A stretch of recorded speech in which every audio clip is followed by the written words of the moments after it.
ఎప్పుడు ఇలా చూసుకున్నప్పుడు మన ముఖం మనకు కనపడిపోతే ఎలా ఉంటుంది? అయ్యో ఇది నా ముఖం కాదు అనుకుంటాం కదా.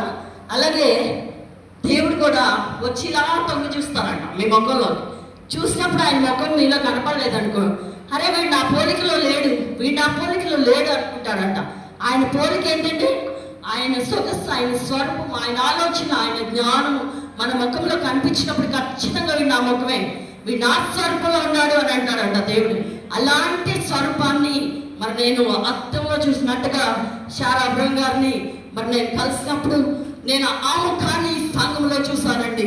మరి ఎవరు ఎన్ని చెప్పినా కూడా మమ్మల్ని ఎవ్వరు విడదలేకపోయారు.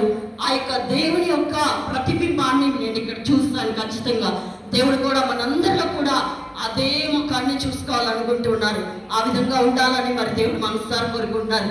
బ్రదర్ని కూడా చూసినప్పుడు మరి అందరూ ఏం చెప్తున్నారో నాకు తెలియదు. ఆ పాత జీవితం గురించి ఎప్పుడు కూడా ఎవరు మాట్లాడొద్దండి. అది దేవుడు తీసేస్తాడు, కొట్టేస్తాడు. ఆయనతో కనుక మీరు మాట్లాడితే ఆయనకు వచ్చిన వాక్యం కానీ ఏదైనా నేను విన్నాను, బైబిల్ తీయాల్సిన అవసరం లేదు. ప్రతి వర్స్ బైహెడ్ చేసి ఆయన హృదయంలో నుంచి చెప్తారు ఆయన వాక్యాన్ని.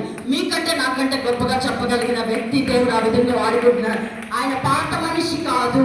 ఇప్పుడు చెప్పారుగా, రాళ్లతో క్రొత్తగా చెక్కబడి అమర్చబడిన మనిషి అబ్రహం గారు, బ్రదర్ అబ్రహం గారు, శారా అబ్రహం గారు ఇద్దరికి అయ్యా మీకు జన్మదిన శుభాకాంక్షలు. మీ ఇద్దరికి కూడా ఆల్ ది బెస్ట్.